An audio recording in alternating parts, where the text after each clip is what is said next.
2017 Alfa Romeo Giulia Quadrifoglio. Like a new fling, we don't know where this is going or whether it'll all blow up when we start meeting the rest of Alfa Romeo's U.S-bound family next year, but damn, things between us and the 2017 Giulia Quadrifoglio are hot right now. As in, cuffed to the bedposts hot. The sex appeal expected of an expensive, high-performance Italian car drips from the Giulia's every curve. The Quadrifoglio upgrade piles on the pheromones with a snarling front bumper, a massive diffuser straddled by Ferrari-like exhaust tips, and a painted, carbon fiber hood and roof. The hardware also arouses. There is a torque vectoring differential, the twin-turbocharged 2.9-liter V6 has Ferrari lineage, and the available Pirelli P0 Corsa Asymmetrico 2 tires and their ridiculously low 60 tread wear rating promise gut-shifting grip, and also incredibly brief intervals between replacements. All of this adds up to a sports sedan that can really romp. With 505 cavalli at the ready, the Giulia's horsepower advantage over the BMW M3, the Cadillac ATS-V, and the Mercedes-AMG C63 doesn't go to waste, with 60 miles per hour coming up in just 3.6 seconds. The quarter-mile flashes by in a blistering 11.9 seconds. Both figures are class-leading, and although we didn't have the space to verify it, Alfa claims the Giulia Quadrifoglio can achieve 191 miles per hour. Those sticky Pirelli tires, in combination with the standard iron brake rotors, carbon ceramic pieces are available for $5,500, help the Alfa stop from 70 miles per hour in a rib-bruising 143 feet.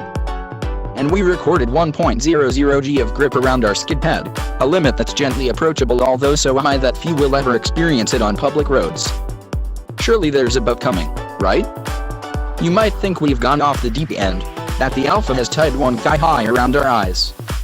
You're expecting us to come to our senses and realize that the Alfa's wiles are only a distraction from the sort of flaws common to semi-exotic Italian cars. We must be excusing curiosities such as an odd or non-functional infotainment system, questionable build quality, or worse, because we're blinded by the sedan's sparkling performance and looks.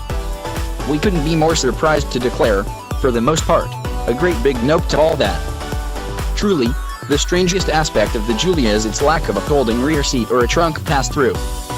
The rest of the car's execution is spot on. The well-assembled interior resembles a Mazda 6's business-like environment, and the front seats are well-bolstered and graciously accept the human form. Headroom in front and back is generous thanks to the attractively domed roof, although rear legroom is tight. A trio of knobs on the center console are within easy reach of both front seat occupants for command of the stereo volume, the DNA drive mode selector, with dynamic, natural, advanced efficiency, and race settings, and the dashboard display. The infotainment menu structure is commendably straightforward. Scroll to an on-screen selection and either press the knob or rock it to the right like a joystick to access submenus. Tilt the knob to the left to intuitively back out of a menu. Simple. We only wish the plastic knobs felt more expensive and that either the screen was larger or that some of the generous unused display space were filled with larger text. The controls that really matter are perfect. Facing the driver is a wonderfully thin-rimmed, yes, we said thin steering wheel flanked by two column-mounted metal shift paddles so large that they resemble an old-fashioned horn ring accidentally installed backward. The paddles are always right where you expect them to be, and their size makes them easy to slap. That delicate steering wheel rim feels so right in the driver's hands, particularly combined with the light effort that the helm requires and the lightning-quick turn-in reaction of the chassis.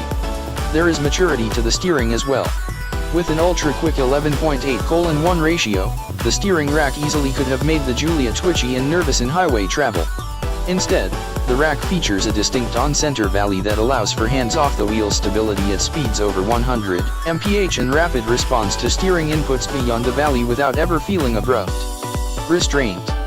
In an Italian performance car? The cohesive steering interface isn't an isolated joy.